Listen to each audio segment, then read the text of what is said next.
Guys, this could be for both of you, but I suppose starting with Austin, JJ had talked about how, Dallas is shorthanded with key guys out, and you have to make sure not to, let that get in your head and think that they're not going to play at a certain level. How did you feel like you guys that played out, if at all, on the court tonight?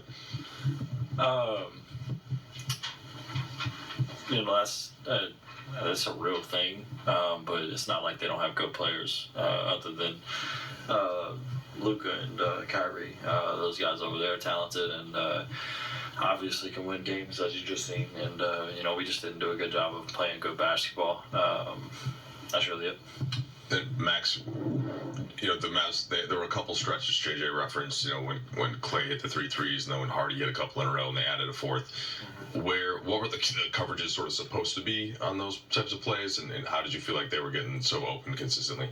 Well, we were they were heavy ISO in, so we needed to be in our shifts and in our gaps. And they did a good job of moving guys around, kind of moving our shifts out the way. And there was some miscommunication on our part. To let up a 3 or 2 once they saw the first 1 or 2 go in, and they're feeling really good and they're going to shoot the next 2 or 3 contested ones, and they made shots tonight. They shot damn near 50% from 3, so that's tough to beat. You guys missed some pretty good looks at the rim. Did you feel like that compounded with the defense at all in terms of just missing those types of shots and that sort of bleeding into the defensive side? Yeah, I don't think our offense was the problem tonight. We got a lot of great looks. Like you said, we missed a lot of bunnies around the rim, myself included, and we missed a decent amount of shots from 3, but I thought we did a good job kind of putting them in rotations, putting them in closeouts, and we shot our open shots, so next time we got to knock them down, and that'll make it easier for us, but it's tough to say that some of those missed layups around the rim, missed open threes are they're not going to hurt us. Those will hurt us for sure. So we'll do a better job next time.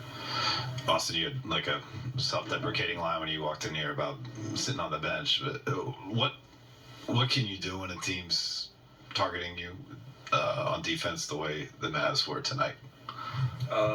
Just play better defense. First half was god awful. Second half I thought was better, but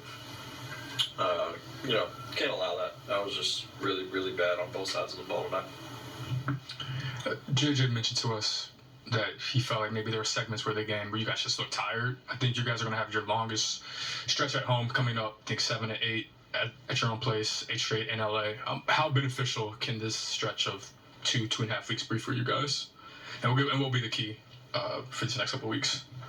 I mean, it's always good to be home, sleep in your own bed, be around friends, family, whatever. But just, playing good basketball. I thought, tonight defensively we didn't talk enough. Offensively, we didn't make shots. But I think, it kind of stemmed from being so discombobulated on the defensive end. So just gotta, get back to, clicking on all cylinders and playing the game the right way. I guess for either of you guys this season, it feels like it's been a team that'll have 3 good weeks and then a bad week and a half or a bad 2 weeks and then 3 good weeks. What has it sort of felt like the emotional whiplash of this season, and how do you think, what do you think needs to happen for you guys to kind of make sure a losing streak stops it to tighten that stuff up? Yeah, I mean, I think for us, honestly, as a team, I think we do a decent job of not getting too high or too low emotionally. It's a big message. We had that at the end of the game today, just trying to stay the course. I think we've turned our season around since, that Miami game in Miami, and we were really connected, and, we've done a pretty good job. So we're not going to let tonight's loss be the end-all be-all for us. So we're just going to try to stay consistent, try to stay together as a team. We're going to look at the film. We're going to get better from this. So we're not going to, overreact to a loss like this, even though we absolutely should have won. But at the end of the day, they're a good team. It's hard to win in the NBA. So for us as a team, we're going to stay together, and we're going to win these next few at home. Max, you've been in a position that some of their guys have been in the past where, maybe the minutes aren't always there, the touches aren't always there. What's it like to get that kind of opportunity? If, say, you're Jaden Hardy and the ball starts going in, how much does that energize a player? Yeah, I mean, it's great for someone, like you said, who doesn't get a lot of touches. You may not be involved in the offense as much. You see the first 3 go down, you hit a first layup, you make your free throws or whatever. That's a big confidence booster. It's just a big dopamine booster for you. You just kind of get more energy. You tend to play harder. It's just kind of the way it works. So, for someone like Jaden Hardy to come out and hit 3 threes, score 15 points in 22 minutes, that's obviously going to be a big confidence booster for him.